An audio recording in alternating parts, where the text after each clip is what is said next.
Buenas noches, bienvenidos a Noticias Cámara de Representantes. A partir de este momento, toda la información legislativa de nuestro país. Liz, buenas noches. Buenas noches, Carlos, a ti y a todos nuestros televidentes. Para entrar en contexto y como se había anunciado, la reforma laboral no pasó en el Senado. Sin embargo, acá les tenemos las reacciones de los representantes y también les contamos cuál sería el futuro de una consulta popular. Quédense con nosotros, esta y toda la información a partir de este momento en Noticias Cámara de Representantes. Los siguientes son nuestros titulares. Bienvenidos. Fuertes reacciones de los representantes tras el hundimiento de la reforma laboral en el Senado. Algunos se alistan para apoyar la consulta popular. Hundieron la reforma, pero el pueblo va a salir a las calles a cobrárselas. Polémica por aprobación en primer debate a la propuesta que flexibiliza porte de armas en Colombia. El 78% de los homicidios en este país se hacen con armas de fuego. Entonces tenemos que limitar el uso de las armas de fuego. Se hundió en la Comisión Quinta proyecto que pretendía modificar el Código de Minas. Que ellos tienen derecho a conocer previamente las consecuencias y lo que ocurrirá con una iniciativa legislativa.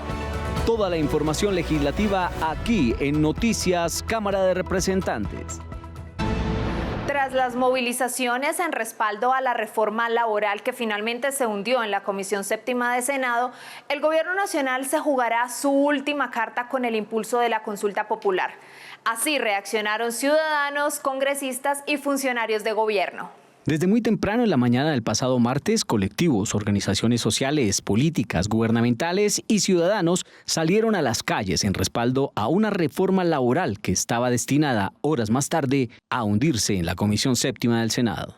Mostrar el apoyo que le tenemos para cuando haya la consulta, estemos de acuerdo todos y podemos sacar los proyectos que por eso votamos. Invitamos a los empresarios, a las empresarias que son honestos, que piensan también en los derechos de la gente, a que se sumen a la reforma laboral. Garantizar derechos no elimina la riqueza del país. Para defender los derechos laborales que nos quitó el señor Uribe. Los representantes de la Cámara tuvieron el derecho de debatir, introducir proposiciones, de ser aprobadas. ¿Por qué no se hizo lo mismo en el Senado? Se trata de llegar a acuerdos. Hacia las 3 de la tarde, luego del discurso del presidente de la República en Plaza de Bolívar, donde se concentraron las movilizaciones de Bogotá, sucedió lo esperado. Ha sido archivada la reforma laboral. La confirmación del hundimiento de la reforma laboral también confirmó la propuesta presidencial de la consulta popular, que divide opiniones entre los congresistas. Es una reforma que genera desempleo, o sea, mucha gente afuera en las calles, sin empleo.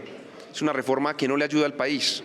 Pero el problema es que aquí quieren generar una retórica como si esto fuera a solucionar absolutamente todo. Cuando hay trabajadores, buen pagos y con estabilidad se beneficia al empresariado.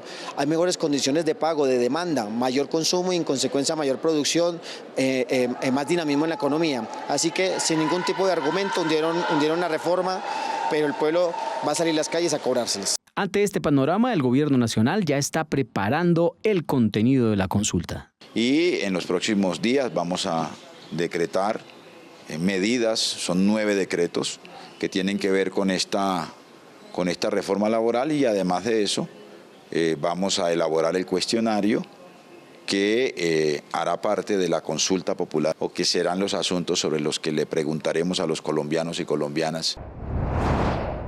Frente al hundimiento de la reforma laboral en el Senado, las reacciones de los representantes en las redes sociales no se hicieron esperar.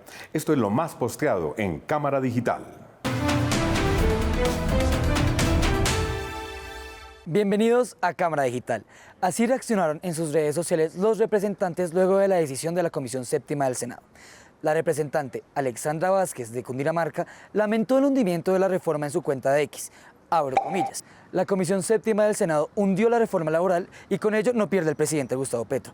Pierden son los estudiantes del SENA, pierden las madres comunitarias, pierden los trabajadores nocturnos, pierden los campesinos, pierden los que trabajan los domingos, pierde la clase trabajadora colombiana.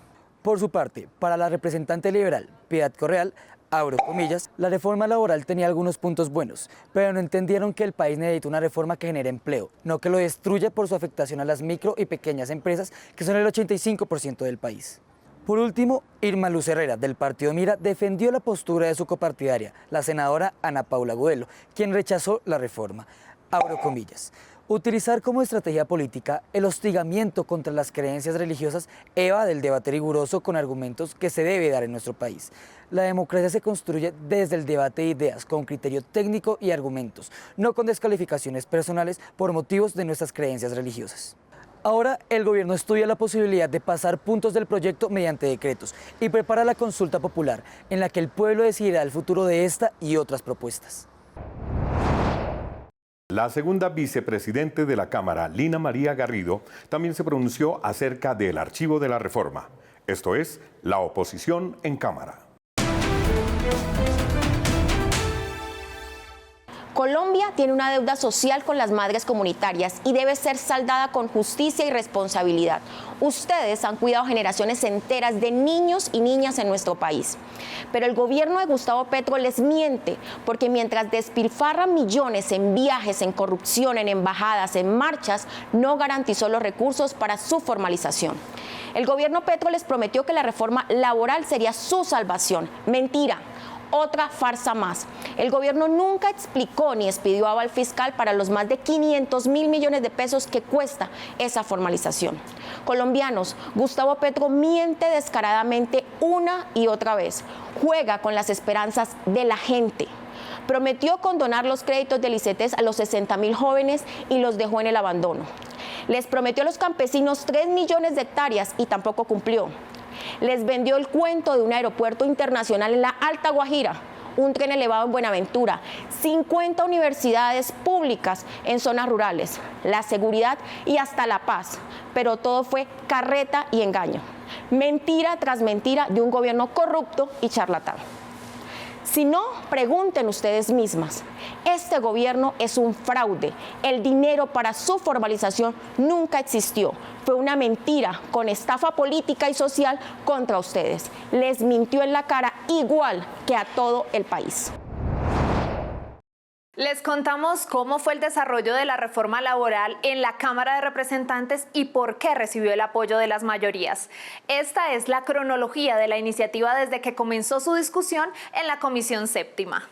El 17 de octubre del año anterior, la reforma laboral fue aprobada en plenaria de la Cámara de Representantes. Un proyecto que comenzó con 80 artículos y terminó con 84. El objetivo de este proyecto del gobierno Petro era fortalecer los derechos de los más de 23 millones de trabajadores, promover las condiciones laborales más justas y reducir la precariedad de la informalidad laboral. Para su aprobación fueron necesarias 12 sesiones, donde se discutieron 1.400 proposiciones y hubo 891 intervenciones. La reforma pretendía beneficiar la fuerza laboral compuesta por 8 millones de mujeres y 13 millones de hombres. Tenemos no solamente esa recuperación de derechos, sino también la conquista de nuevos otros, que el contrato a término indefinido sea la regla, porque necesitamos estabilidad laboral para nuestros trabajadores y trabajadoras. Necesitamos estabilidad laboral reforzada para proteger a las madres que acaban de parir hasta 6 meses después de que sus hijos han nacido. Entre los artículos más relevantes estaba el aumento gradual del recargo dominical hasta el 100% en el 2027 y la implementación de nuevas licencias como un día semestral por el uso de bicicleta y 3 días por matrimonio. La reforma fortalecía las garantías sindicales, obligando a los diálogos semestrales entre empresas y sindicatos, y crearía un proceso judicial sumario para casos de persecución sindical. Se establecería también el trabajo transicional y un auxilio de conectividad para trabajadores remotos con hasta ingresos de 2 salarios mínimos. Yo creo que si los trabajadores tienen un mejor ingreso, pueden consumir más, pueden tener mejor calidad de vida y pueden reactivar la economía. Es falso que generando pobreza se va a generar más riqueza. La reforma se hundió en el Senado a raíz de la ponencia negativa por 8 senadores de la Comisión Séptima. Perdimos la oportunidad de darle garantías al pueblo colombiano de trabajo digno, de un empleo que tuviese las características que se han establecido en estándares internacionales frente a derechos de los trabajadores y además de brindar opciones a la juventud, que me parece que es una gran frustración no haber avanzado en estos cambios que implementó la Cámara. En los últimos días, la Cámara de Representantes aprobó la reforma a la salud. En Jaime Raúl Responde, el presidente de la corporación expone las razones por las que fue avalado este proyecto. La salud es un derecho de las y los colombianos. Vamos a hablar de la reforma a la salud en Jaime Raúl Responde. Presidente, muchas gracias por la invitación al programa. Bueno, bienvenido. Chévere para hablar uno de los temas más sensibles de nuestro país, la salud de las y los colombianos. Precisamente, presidente, pues la reforma a la salud propone grandes cambios significativos para el sistema de salud en Colombia y pues hoy quisiera que de pronto nos recordara un poquito pues esa trazabilidad que ha tenido en el Congreso de la República. En la plenaria de la Cámara, que fue mi responsabilidad liderar, tuvimos un total de 9 sesiones.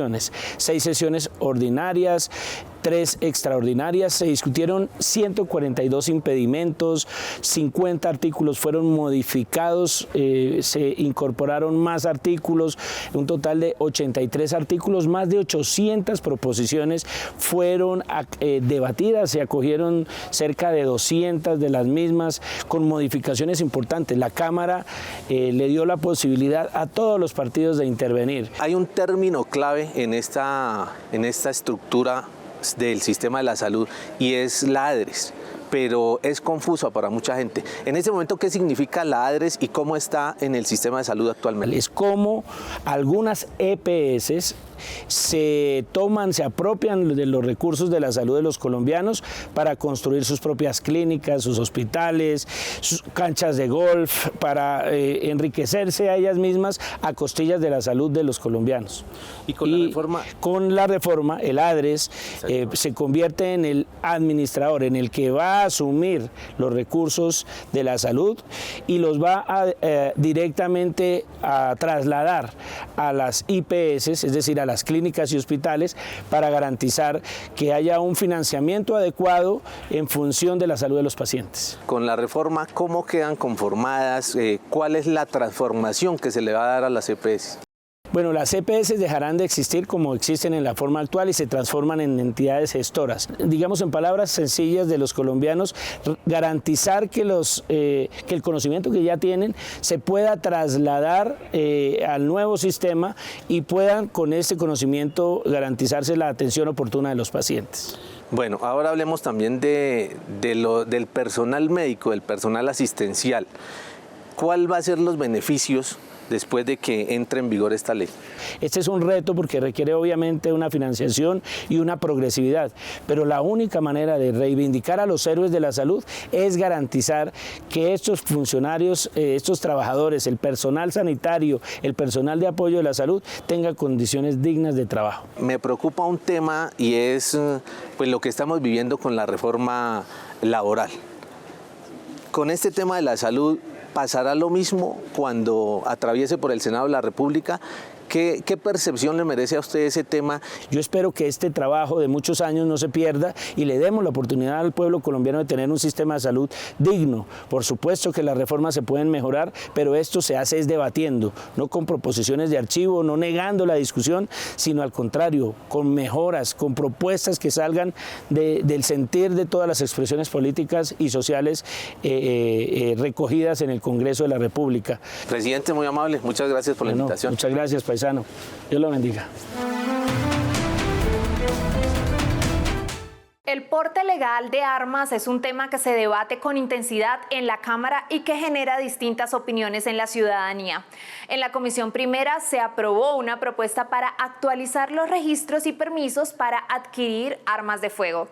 Escuchemos las voces de los ciudadanos y los congresistas.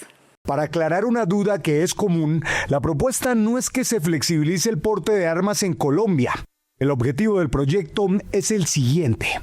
Que las armas hoy que se consiguieron de manera legal, que de alguna manera no tienen la actualización del permiso de porte o de la tenencia, pues la gente puede hacer uso de esta ley para que logre nuevamente actualizarse, registrarse en el Departamento de Control y Comercio de Armas. Quien hoy tiene un arma con permiso de porte, pues pueda actualizarla, o si tiene el uso del porte, pues pueda usarla. Que se busque que solamente personas que tengan situaciones especiales como amenazas, como ganaderos que tienen que ir y trasladarse a sus fincas, como personas que también cumplan con los requisitos de idoneidad. El Ministerio de Defensa dice que hoy hay cerca de 700.000 armas con salvoconducto en el país, de las cuales el 40% está en Bogotá, ciudad en la que preguntamos qué opinan sobre el tema. Yo no entiendo por qué los delincuentes sí andan con armas, pero la gente de bien, la gente decente, trabajadora, no puede portar un arma.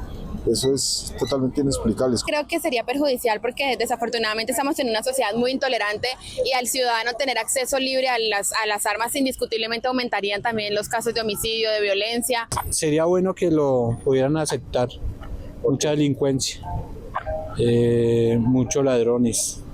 Entonces depende también de la posibilidad de que uno se defienda. Por su parte, en otras orillas del Congreso creen que este no es el camino para combatir la inseguridad. Si tenemos más colombianos armados en este país, continuarán los índices de homicidios. El 78% de los homicidios en este país se hacen con armas de fuego. Entonces tenemos que limitar el uso de las armas de fuego. En varias ciudades del país continúan las quejas por el incremento al impuesto predial. En una audiencia pública realizada en Zipaquirá, los ciudadanos reclamaron soluciones. El avalúo catastral tiene a los colombianos haciendo cuentas para pagar el impuesto predial, que en algunos casos ha llegado a incrementarse en más de un 300%. La situación se analizó en una audiencia pública en el municipio de Zipaquirá, Cundinamarca. Nos tocará entregarles los predios al municipio. Además, esto no es solo municipal, es distrital y nacional, personas que van a resultar declarando renta y pagando impuesto al patrimonio por algo que no vale. Que acá el problema es que todos los avalúos no corresponden a la realidad del territorio. ¿Y por qué se da?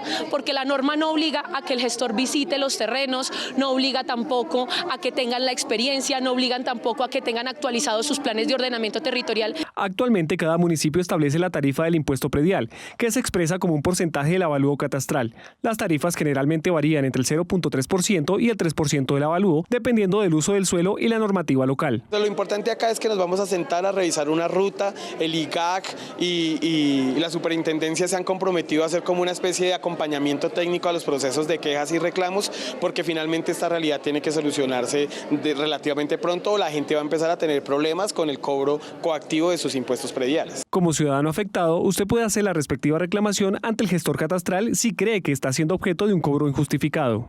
El proceso no debería tardar más de 3 meses y tiene que sustentar de manera clara en qué consiste el error.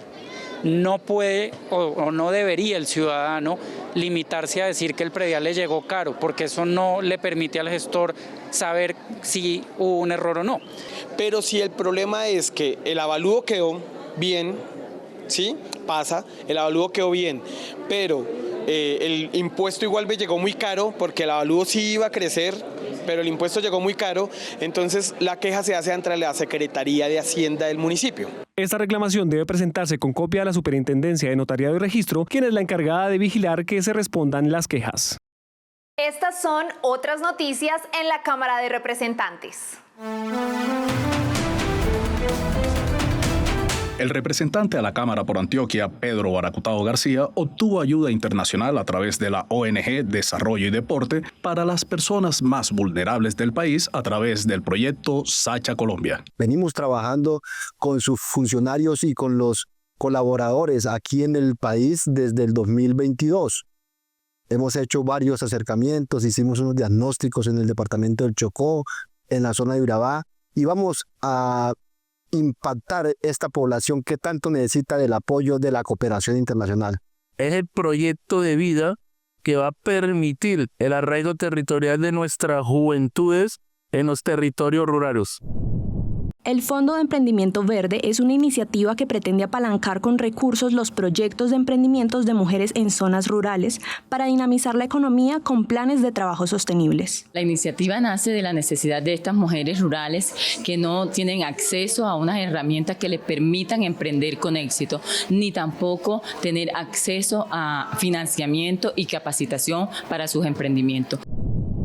La Comisión de Ordenamiento Territorial discutió la posibilidad de crear el área metropolitana del Urabá antioqueño y el área metropolitana del oriente de este mismo departamento.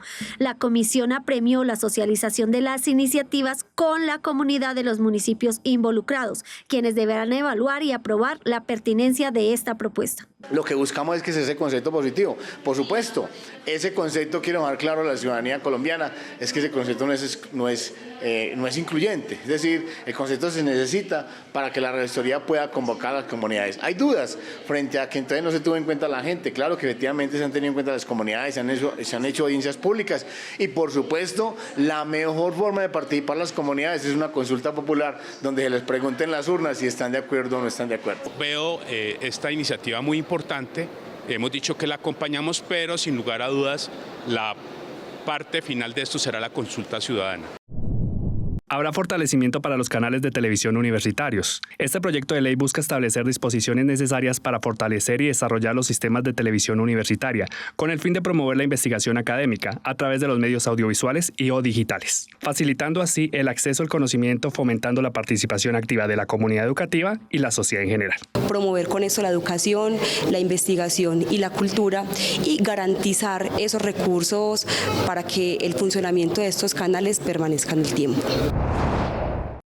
A control político, en la Comisión Quinta fue citado el presidente de la Agencia Nacional de Desarrollo Rural, César Pachón, quien hizo un balance de los proyectos productivos que vienen en proceso y cómo ha invertido el presupuesto. Veamos cómo le fue a este funcionario. Según los citantes al debate, el país debe saber para qué sirve la Agencia de Desarrollo Rural y cómo están invirtiendo el presupuesto de 857.836 millones que le fueron asignados. Los pocos recursos que ha ejecutado la agencia los ha asignado con algunos criterios que se desconocen, entregando unos valores importantes, unas cifras bien interesantes a asociaciones campesinas que de pronto no tienen la experiencia, no tienen la capacidad para poder operar estos recursos. El director de la Agencia Nacional de Desarrollo Rural respondió que el gobierno actual ha invertido mayores recursos en el desarrollo rural, priorizando proyectos productivos que tengan en cuenta a las comunidades. Y hay un manual de la Agencia de Desarrollo Rural, ya va en su versión 9, que este manual lo que hace es que pone las reglas de juego. Entonces, ¿cómo se toman las decisiones para quién suministra X producto, quién construye tal cosa? Entre el director regional de la agencia con la comunidad beneficiaria, un voto y un voto.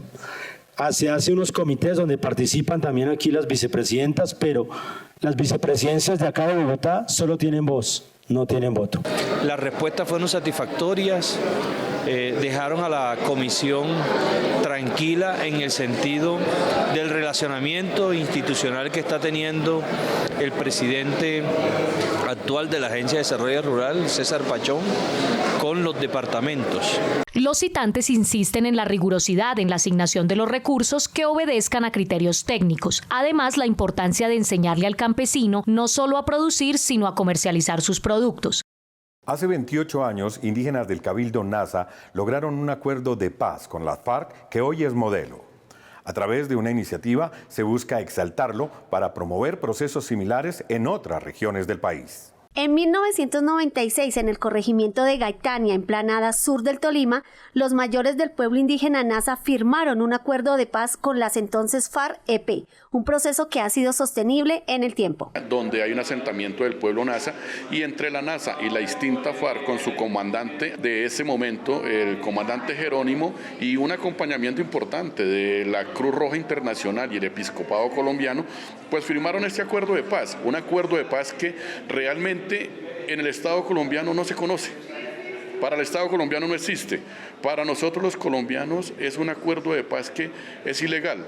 Resulta que no es ilegal, es un acuerdo de paz que todavía se respeta en el territorio tolimense. En la Comisión Segunda avanzó una iniciativa que rescata la memoria de este hito de reconciliación y fortalece los procesos comunitarios de paz que nacen desde los territorios. El Congreso de la República en este primer debate quiere exhortar, quiere enaltecer y reconocer ese esfuerzo que desde el territorio indígena del pueblo Nasa en el sur del Tolima hicieron en su momento para construir estos acuerdos de paz. Para el pueblo Nasa, este proyecto es una señal positiva de que el camino hacia la paz es posible y está tomando forma. Su ejemplo de reconciliación espera ser replicado en otras zonas del país.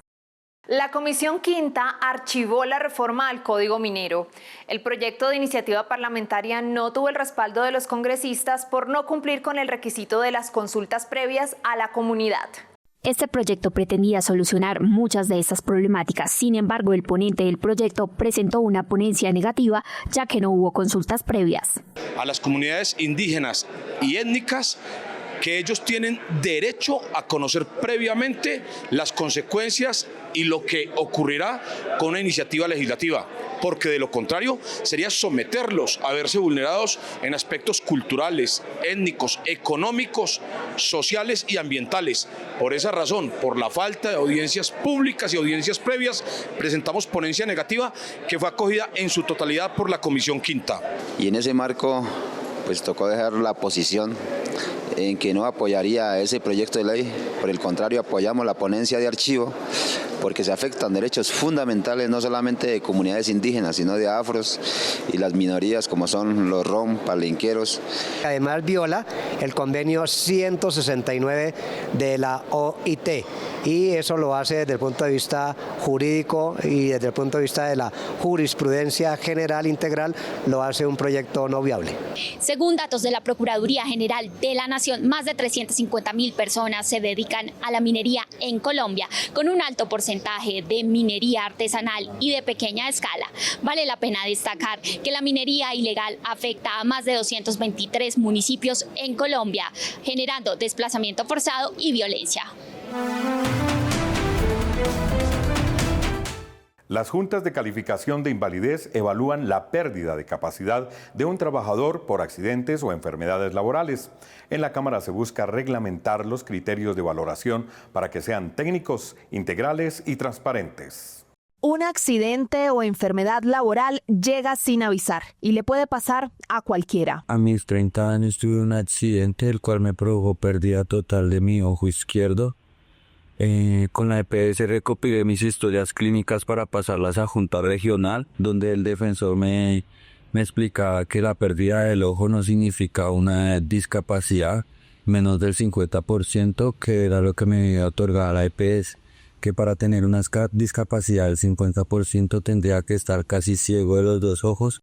Como Harold, muchos colombianos han pasado por juntas de calificación de invalidez y no entienden por qué les niegan un beneficio luego de un evento que involucra su salud y afecta su desempeño laboral. Nosotros a diario vemos los pacientes, los usuarios pasar por nuestros consultorios y no nos podíamos quedar callados, necesitábamos buscar soluciones. Una iniciativa que superó el primer debate ordena al Ministerio de Salud diseñar un manual único para calificar estos casos, con criterios claros para acceder a la pensión por discapacidad severa e indemnización por discapacidad permanente parcial.